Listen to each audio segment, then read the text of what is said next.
दोस्तों आदाब। मैं आपका मेजबान डॉक्टर अमजद अली बाबर हूं।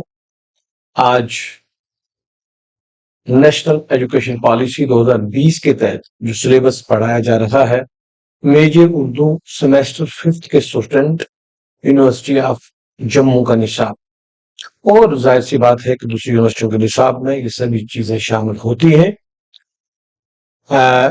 आज हम पढ़ेंगे फैज अहमद फैज की नज्म। बहुत ही अहम नज्म है।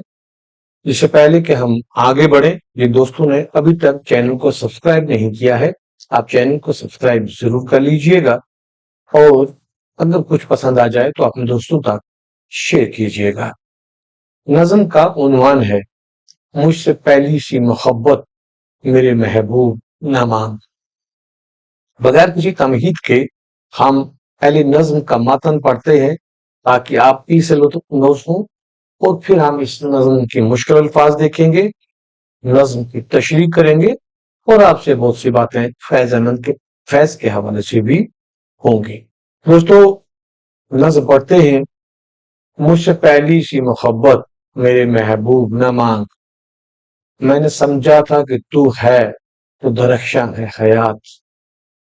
तेरा गम है, तेरा गम है तो गमे दहर का झगड़ा क्या है। तेरी आंखों के सिवा दुनिया में रखा क्या है। तेरा गम है तो गमे दहर का झगड़ा क्या है। तेरी सूरत से है आलम में बहारों को सबात। तेरी आंखों के सिवा दुनिया में रखा क्या है। तू जो मिल जाए तो तकदीर निगू हो जाए। यूं न था, मैंने फकत चाहा था यूं हो जाए। और भी दुख है जमाने में मोहब्बत के सिवा। राहतें और भी हैं वसल की राहत के सिवा। अनगिनत सदियों के तारीख बेमाना तलिस्म, रेशमो अतलसो कम ख्वाब में बनवाए हुए। जा बजा बिकते हुए कूचाओ बाजार में जिस खाक में लुथड़े हुए। खून में नहलाए हुए जिस्म निकले हुए इमराज के तनूरों से। पी बहती हुई गुलते हुए नासुरों से। लौट जाती है उधर को भी नजर क्या कीजिए। अब भी दिलकश है तेरा हुस्न मगर क्या कीजिए। और भी दुख है जमाने में मोहब्बत के सिवा। राहतें और भी हैं वसल की राहत के सिवा। मुझसे पहली सी मोहब्बत मेरे महबूब न मान। तो दोस्तों ये थी नज्म जो हमने पढ़ी, जिसका मतन पढ़ा है फैज अहमद फैज की नज्म, मुझसे पहली सी मोहब्बत मेरे महबूब न मान। जैसा कि आप जानते हैं कि फैज अहमद फैज एक बहुत काबिल कदर शायर हैं, मशहूर जमाना शायर हैं, एक ऐद साद शायर हैं। और जहां कॉलेजों और यूनिवर्सिटियों में फैज अहमद फैज को पढ़ा जाता है, वहीं हमारे सिविल सर्विस के लिए तैयारी करने वाले एस्पिरेंट्स, चाहे उसमें Jammu Kashmir service public service commission हो या किसी भी स्टेट का पब्लिक सर्विस कमीशन होने के साथ साथ यूपीएससी में भी फैज अहमद फैज को पढ़ा जाता है, और फैज अहमद फैज निसाब में शामिल है। फैज अहमद फैज की ये नज्म उनकी मकबूल तरीन और अहम तरीन नज्मों में से एक है। ये नज्म नक्श फरियादी के दूसरे हिस्से की पहली नज्म है। नक्श फरियादी फैज अहमद फैज का एक शेरी मजमुआ है। इस लिहाज से भी ये खास है कि नक्श फरियादी एक ऐसी किताब तस्लीम की गई है फैज अहमद फैज की, जिसने फैज अहमद फैज की अदबी शनाख्त को एक गैर मामूली पुख्तगी की समत मायल किया। उनकी शायरी में जो गजल और एबजाज का संगम नजर आता है, उसका आगाज इसी नज्म से हुआ। फैज अहमद फैज की ये खास बात है कि उनके यहाँ एबजाज भी है, यानी वो तरक्की पसंदी भी थे, और साथ में उनकी रोमानियत, उनके यहाँ क्लासिकियत मौजूद है। ये अक्सर हम कहते हैं, पढ़ते हैं, सुनते हैं, लेकिन ये नज्म उसकी जिंदा जीती जागती मिसाल है। और आगे हम देखते हैं कि फैज अहमद फैज की जो एजाज और इस नज्म से जो उनकी शायरी का आगाज होता है, اس حصے کے آغاز میں فیض نے نظامی کا یہ حوالہ بھی دیا ہے کہ دل با فرد ختم جاں خریدم، جس کا ترجمہ یوں ہوگا کہ میں نے دل بیچ دیا ہے، وہ روح خرید لی ہے۔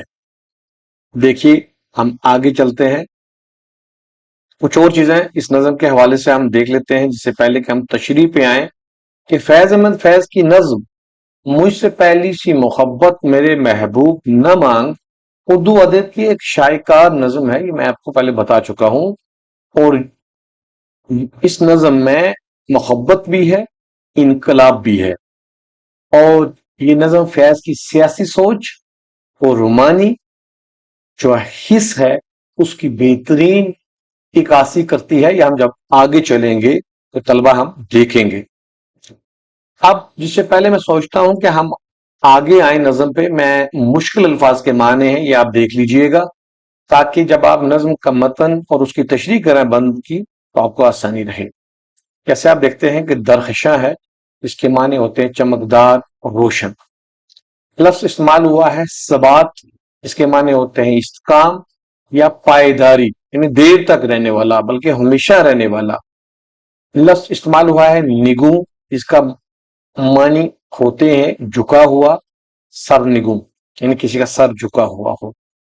تقدیر قسمت کے لیے کہتے ہیں، نصیب کے لیے کہتے ہیں۔ وس ملنے کو کہتے ہیں، ملاقات کو کہتے ہیں۔ پھر طلسم لفظ استعمال ہوا ہے جو جادو کے لیے یا طلسمات کے لیے استعمال ہوتا ہے۔ پھر ایک لفظ استعمال ہوا ہے ریشم، ایک قسم کا نرم کپڑا ہوتا ہے۔ کم خواب سونے کے تاروں سے بنا ہوا ریشمی کپڑا ہوتا ہے، یہ بھی ایک کپڑے کی قسم ہے جس کو بہت ہی نازک قسم کا کپڑا ہوتا ہے۔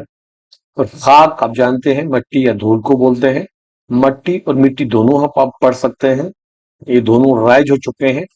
لتھڑے لپٹے ہوئے، لٹ پٹ، اس کا خون میں لتھڑے ہوئے استعمال ہوا ہے، شاید نظم میں آپ دیکھیں گے۔ تنور ہمارا عام جو لفظ ہم استعمال کرتے ہیں جس میں آگ جلائی جاتی ہے، بٹھے۔ پیپ ہم دیکھتے ہیں کہ زخم لگ جائے تو اس میں ایک گندا خون بن جاتا ہے، اس کو ہم کہتے ہیں زخم کی گندگی سے جو نکلتا ہے گلتے، یعنی سڑتے اور خراب ہوتے ہوئے یہ لفظ استعمال ہوا ہے۔ اور ناسور لفظ استعمال ہوا ہے جس کے معنی ہوتے ہیں نہایت، ناخوشگوار، ناقابل علاج، بدبودار۔ اب آپ آ جائیے نظم کے پہلے بند، ایک بار پھر پڑھیے گا، اور ساتھ ساتھ میں یہ آپ کو بتاتا چلوں کہ نظم پڑھیے گا ٹھیک طریقے سے، اور جب آپ نظم ٹھیک پڑھیں گے آپ کو تشریح کرنے میں کوئی دقت نہیں آئے گی۔ غزل اور نظم میں ایک فرق یہی ہے کہ نظم کا ہر مصرع ایک دوسرے کے ساتھ جڑا ہوتا ہے، اور شاعر ایک مکمل بات کہتا ہے، ایک مکمل میسج کہتا ہے۔ حالانکہ فیض احمد فیض نے غزلیات بھی بہت اچھی کہی ہیں، لیکن اگر فیض کی شاعری کو ہم دیکھیں تو ان کی نظموں کا قد کہیں بڑا ہو جاتا ہے، اور ہر بڑا شاعر، یہ دوسری بات ہے کہ غالب جیسے شاعر نے نظمیں نہیں کہی ہیں، لیکن یہ بات بھی مسلم ہے کہ بڑا شاعر نظم کی طرف آتا ہے جس کو کوئی پیغام دینا ہوتا ہے۔ ایسے علامہ اقبال کو لیجئے اور دوسرے شعراء کو ہاں لیجئے، جن کے حوالے سے ہم یہاں بات نہیں کریں گے، بات طویل ہو جائے گی، ہم اسی نظم کو یہاں پر ختم کرنے کی کوشش کریں گے۔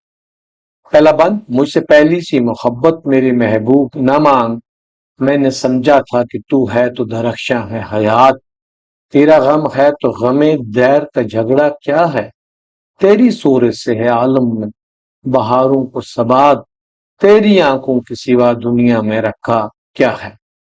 فیض اس بند میں اپنے محبوب سے کہہ رہے ہیں، ایسے لگ رہا ہے کہ جیسے محبوب پہلے سی محبت طلب کر رہا ہے، اور شاعر یہ کہتا ہے کہ مجھ سے پہلی سی محبت نہ مانگ۔ کلیدی نقطہ یہ ہے کہ اب ایسی کیا بات ہو گئی ہے کہ میں آپ سے پہلی محبت کا مطالبہ نہ کروں۔ اب شاعر کہتا ہے، فیض کہتے ہیں کہ میں نے سمجھا تھا کہ تو ہے تو درخشاں ہے حیات۔ اب دیکھیے لفظ با نے کیا پیدا کر دیا ہے کہ شاعر کہتا ہے کہ میں کبھی سمجھتا تھا میری محبوب اگر تو ہے تو زندگی درخشاں ہے، یعنی زندگی چمکدار ہے، زندگی خوشگوار ہے، زندگی خوبصورت ہے۔ کس لیے؟ اگر تو ہے، کون تو؟ محبوب۔ تیرا غم ہے تو غم دہر کا جھگڑا کیا ہے، میرے محبوب اگر تیرا غم ہے، تیرا غم کیا ہو سکتا ہے؟ تیرے ملنے کا غم، تیرے بچھڑنے کا غم، تجھ سے دوری کا غم، اگر یہ غم ہے تو پھر دنیا کا دہر کا کوئی غم نہیں ہے۔ کہتا یہ میں نے سمجھا تھا۔ دیکھیے گا جب نظم کے آخر میں ہم جائیں گے تو شاید کچھ اور قید کے بعد نکل جائے گا۔ پھر شاید آگے کہتا ہے اگلے مصرے میں، تیری صورت سے ہے عالم میں بہاروں کو ثبات، کیونکہ دوسرے مصرے میں شاید نے کہا سمجھا تھا کہ ہم نے سمجھا تھا کہ میرے محبوب تیری صورت شکل سے، تیری نازکی سے، تیرے انداز سے اس دنیا کو، اس عالم کو، اس دنیا کی بہاروں کو ثبات ہے، یہ قائم اسی کے ساتھ ہے۔ فیض کا اگر آپ شعر دیکھیے گا نا، ایک غزل کا شعر کہ گلوں میں رنگ بھرے بادن و بہار چلے، چلے بھی آؤ کہ گلچن کا کاروبار چلے، تو یعنی محبوب کے آنے کی انتظار ہے کہ محبوب نہ آئے تو گلچن کا کاروبار بھی رک جاتا ہے۔ تو شاعر یہاں بھی ایسا کہتا ہے کہ تیری صورت سے ہم سمجھے تھے کہ بہاروں کو ثبات ہے، بہاریں دائم ہی تیرے خوبصورتی سے ہیں، تیرے حسن سے ہیں۔ اور پانچویں مصرے میں کہتے ہیں کہ تیری آنکھوں کے سوا دنیا میں رکھا کیا ہے۔ یہ بھی شاید نے سمجھا تھا کہ ہم تیری آنکھوں کے علاوہ کچھ نہیں کہتے تھے۔ اگر آپ میر کا شعر دیکھیے گا کہ اگرچہ کب دیکھتے ہو مگر دیکھو، ہے آرزو کہ ادھر دیکھو، تو شاعروں نے بہت کچھ آنکھوں پر، حسن پر یہ لکھا تھا۔ تو جو فیض کا یہ پہلا بند ہم نے دیکھا ہے اس نظم میں، تو شاید نے تصور کیا ہے، شاید نے ماضی کو یاد کیا ہے کہ میرے محبوب ہم نے کبھی ایسا سمجھا تھا۔ تو یہ نظم فیض کا پہلا بند یہاں ختم ہوتا۔ اب دیکھیے کہ دوسرا بند، تو جو مل جائے تو تقدیر نگوں ہو جائے، جھک جائے تقدیر قسمت۔ ہم مشکل الفاظ کے معنی پڑھ کے آگے ہیں، اگر آپ کو بھول گئے ہیں تو مشکل الفاظ کے معنی پھر دیکھ لیجئے۔ یوں نہ تھا میں نے فقط چاہا تھا یوں ہو جائے۔ اب دیکھیے کیا کمال ہے کہ ہم نے سمجھا تھا کہ اے محبوب اگر تو مل گیا، ایسے ہر نوجوان کو، ہر عاشق کو اس کا محبوب ملنے سے پہلے وہ یہ سمجھتا ہے کہ اگر محبوب مل گیا تو زندگی سنور گئی اور میری زندگی کی منزل ہی یہی ہے۔ تو فیض بھی یہی کہتے ہیں، فیض کہتے ہیں کہ یوں نہ تھا، تیرے ملنے سے ہونے والا کچھ بھی نہیں تھا، لیکن میں نے سمجھ لیا تھا کہ تو مل گیا سب کچھ ہو گیا۔ تیسرے مصرے میں، اور بھی دکھ ہیں زمانے میں محبت کے سوا، راحتیں اور بھی ہیں وصل کی راحت کے سوا۔ راحتیں یعنی آرام، سکون۔ میرے محبوب میں تو سمجھتا تھا کہ تجھ سے مل کر مجھے سکون آئے گا، تجھ سے مل کر مجھے اطمینان آئے گا، لیکن نہیں، ایسا کچھ نہیں تھا۔ اس کے علاوہ بھی راحتیں ہیں بھائی، پیسہ بھی ہونا چاہیے، آرام بھی ہونا چاہیے، کچھ کھانے کے لیے بھی ہونا چاہیے۔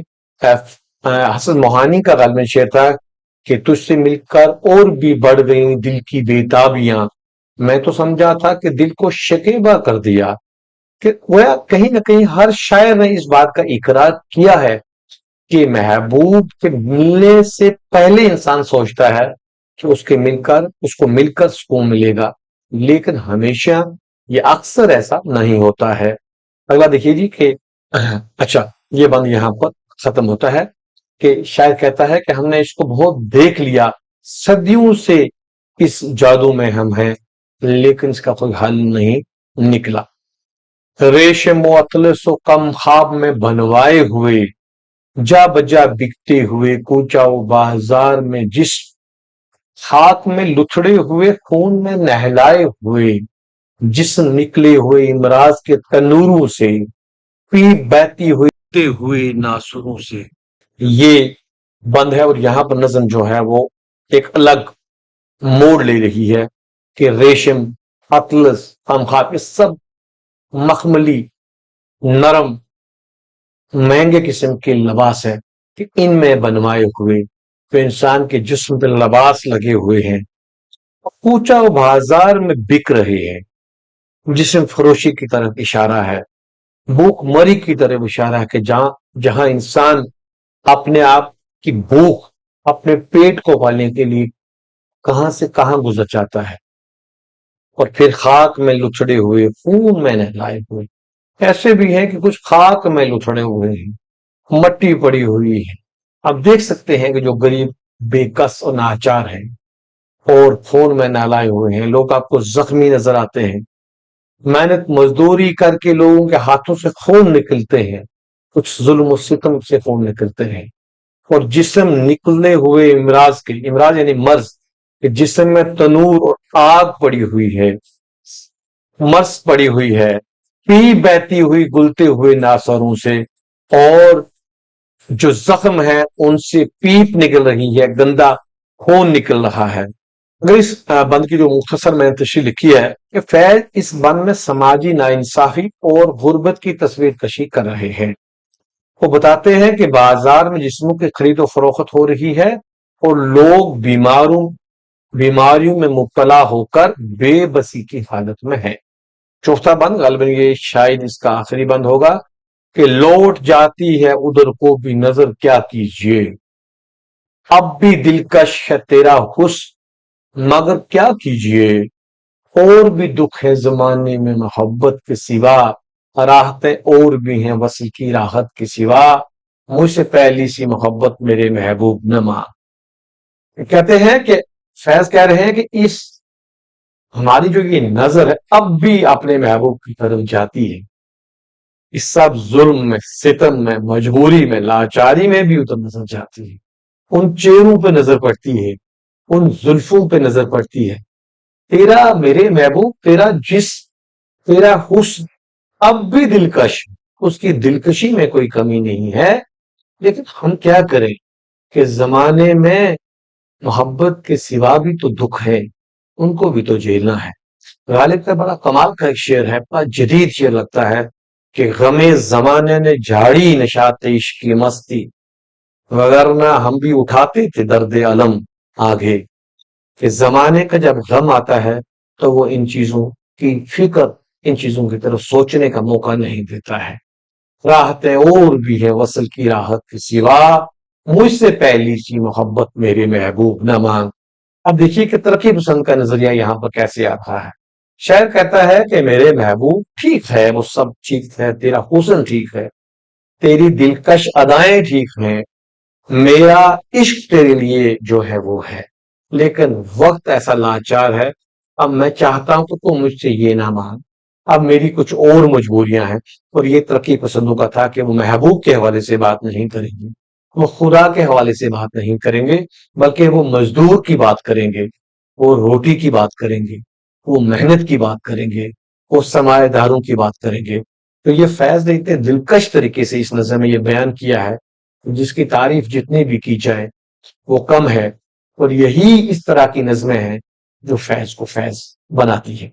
कुछ और चीजें मैंने इसमें ऐड की हैं, ये भी आप देख सकते हैं कि इस नज़म की अगर हम जुबान में बयान का इस्तेमाल है कि बहुत कमाल का है, कि बिल्कुल सादा और सलीस जुबान आपको मिलेगी, कोई मुश्किल लफ्ज नहीं मिलेगा, हर चीज में गहराई है, सादगी है, और ये एक बड़े शायर की दलील है। इसमें इस्तारे और तशबीह भी मिलेंगी। आप देख सकते हैं कि फैज नज़म में मुख्तलिफ इस्तारे और तशबीहात का इस्तेमाल किया है। जैसे महबूब की आंखों में पूरी दुनिया की खूबसूरती का मरकज समझा है, मरकज बताया है, गुर्बत और बीमारी की हालत भी बयान इसमें की है। उसके बाद हम देखेंगे कुछ तरकीब जो इसमें इस्तेमाल हुई है कि नज़म की तरकीब में जज्बाती और मौजुआती तब्दीली वाज़ेह है। यानी एक तरफ शायद जज्बाती नजर आता है और फिर वो अपने मौजू की तरफ आ जाता है। इब्तिदा में अगर आप देखें कि नज़्म में रोमानी जज्बात नजर आते हैं, लेकिन आहिस्ता आहिस्ता शायर अपने समाजी मसाइल, समाजी मुश्किलात को, कारी को, सामे को बड़े आराम से कह के निकल जाता है। और सामे और कारी जो समझ रखता है, फिक्र रखता है, वो सोचने लगता है। उसके बाद काफिया और रदीफ की खैर जो भी पाबंदी है उसमें वो है, और मौजुआती जो गहराई है वो इस नज़म में बेहतरीन तरीके से है। एहसासात और जज्बात की बेहतरीन इसमें आपको अक्कासी मिलती है, और ये नज़म फैज की बेहतरीन तख्लीकात में से है, जो ना सिर्फ इनकी शायराना सलाहियतों की अक्कासी करती है, बल्कि उनकी सियासी और समाजी सोच को भी वाज़ेह करती है। और मैं ये कहूंगा कि ये ना सिर्फ फैज की सियासी और समाजी सोच को वाज़ेह करती है कि फैज अपनी समाजी सोच से कितना बहरावर थे, और वो अपने सियासी सोच से कितना बहरावर थे, बल्कि वो शायरी शेरी के फनी लवाजमात से कितना बहरावर थे। वो क्लासिकियत और तरक्की पसंदी का संगम बनाना जानते थे, इसीलिए उन्होंने अपना एक अलग से रंग बनाया। तो दोस्तों मैंने ये कोशिश की है और मेरा अपना नजरिया है कि इन नज्मों को पढ़कर आप एंजॉय कर सकते हैं, इनको महसूस कर सकते हैं। ये कैफियत की नज़में हैं, इनकी जब हम नस्र बनाते हैं तो मैं ये समझता हूँ कि इनमें शायद की रूह भी शायद मजरू होती होगी, क्योंकि हम वहां तक नहीं पहुंच सकते जो चीजें महसूस की जा सकती हैं। जैसे माँ अपने बच्चे से मोहब्बत करती है, लेकिन वो उस मोहब्बत का इजहार नहीं कर सकती। वो इजहार तो तब करेगी जब कभी उसको बच्चे के लिए जान देनी पड़ जाए। तो ये नज़में ऐसी हैं कि जान देकर ही ये समझाई जा सकती हैं। तो अलबत्ता एक कोशिश की है कि इसको नज़र में डाला जाए। अगर आपको नज़र पसंद आई, तशरीह पसंद आई, आप ज़रूर लाइक भी कीजिएगा और कम से कम अपने किसी एक ऐसे दोस्त को ज़रूर शेयर कीजिएगा जो इसे इस्तेफ़ादा करे। उससे मेरा हौसला भी बढ़ेगा और मज़ीद सिलेबस के हवाले से जो आपके लिए बहुत अहम मौज़ूआत हैं, वो आप चैट बॉक्स में ज़रूर लिखिएगा। मैं उस पर वीडियो बनाने की, सेशन लेने की कोशिश करूंगा। अपना ध्यान रखिएगा। खुदा हाफिज।